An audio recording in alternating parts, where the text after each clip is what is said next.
At 3:14 a.m. over Crimea, Russia's most advanced air defense system, the S-400 Triumph, was wide awake. Or so it thought. In reality, its radar screen showed nothing but calm skies. No targets, no warnings, no reason for concern. 8 seconds later, a swarm of Ukrainian drones slipped through the radar shadow that was supposed to be impossible to breach. Their engines hummed low against the sea wind. Their signal footprints were microscopic, too small for the S-400's billion-dollar algorithms to even register. Then came a single flash in the dark, followed by silence. The eyes of Russia's most prized air defense system were gone, burned out by drones it was built to destroy. Radars are the eyes of an air defense system. Without them, the S-300 seconds and S-400 seconds that Russia deploys in Crimea might as well be blindfolded giants. You can have the missiles, but if you cannot see what is coming, you are defenseless. The S-400 Triumph is Russia's crown jewel. A fortress of radar domes and launch tubes that can track 300 targets at once and hit aircraft 250 miles away.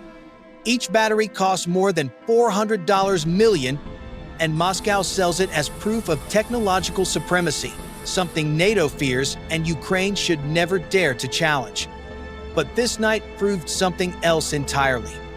A $1,500 Ukrainian drone could do what billions in Russian engineering couldn't see the flaw in the system's own shadow. The radar unit, believed to be a 92 N2E gravestone and a 91 N6E long-range surveillance array, sat on the flat plains of northwestern Crimea, feeding live data to launchers spread miles apart. When the drones hit, the entire network went blind in seconds. Without its radar, the S-400 is just an empty gun without a scope.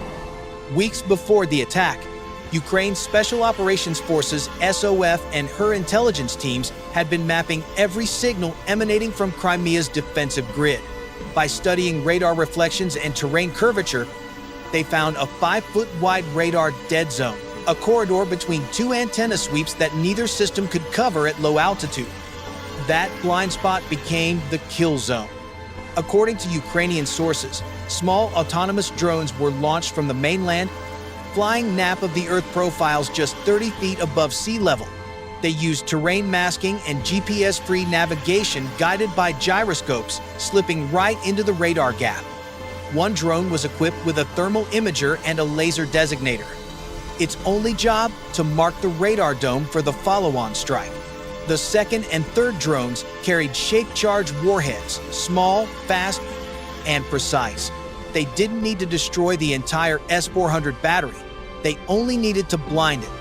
Russian soldiers in the outpost near Jankoy heard nothing until it was already over. A blinding flash, a tremor, then darkness.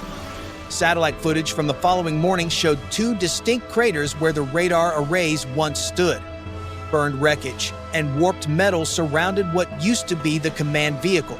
Ukrainian officials later confirmed both radar units and one launcher were completely destroyed. For Moscow, it was a humiliation.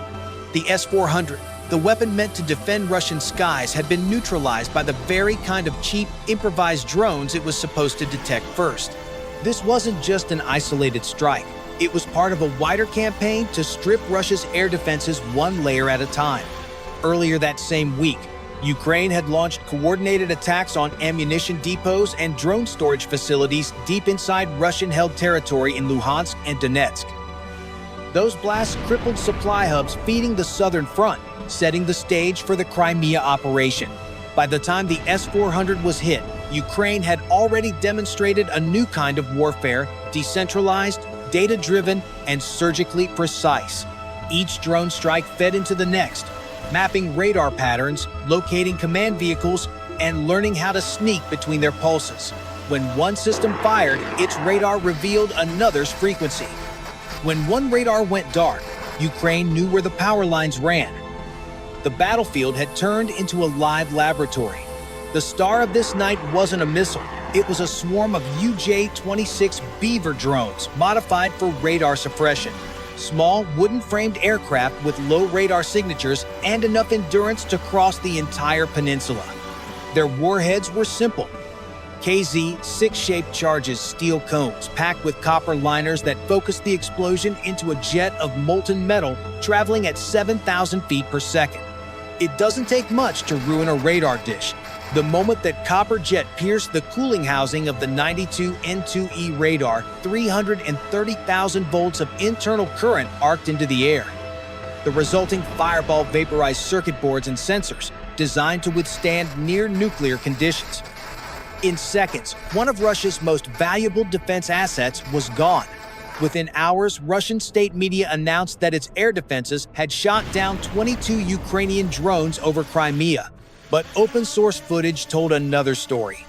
Plumes of black smoke were visible for miles. The attack's coordinates matched precisely with a previously active S-400 radar site near Chornomorsk. Independent analysts confirmed that no large drone debris was visible, meaning the intercept claims were false. In reality, the S-400's radar had been completely annihilated before it could even fire. By sunrise, the same radar node that once guarded the western approach to Crimea was silent. The nearest backup system was 120 miles away. To understand how big this was, you need to know what the S-400 does. Each system doesn't just protect itself, it protects whole regions. Its radar shares data with smaller defenses like the Pantsir S-1 and Buk M3.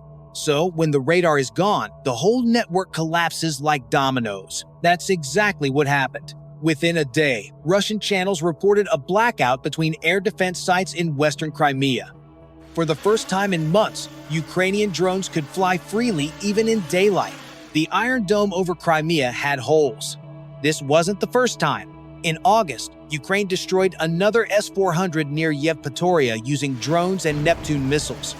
Weeks later, satellite photos showed another site burned near Belbek Air Base. Each strike followed the same steps.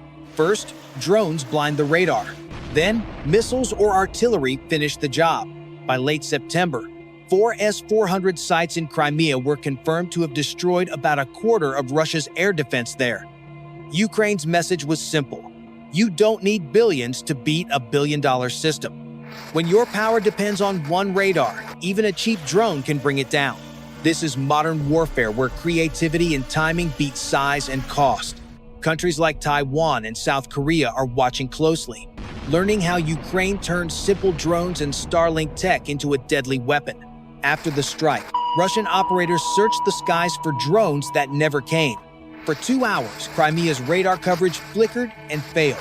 When crews finally arrived, they found 2 radars, 1 launcher, and a command unit, all destroyed. The mighty Triumph had fallen to a few small drones built in workshops.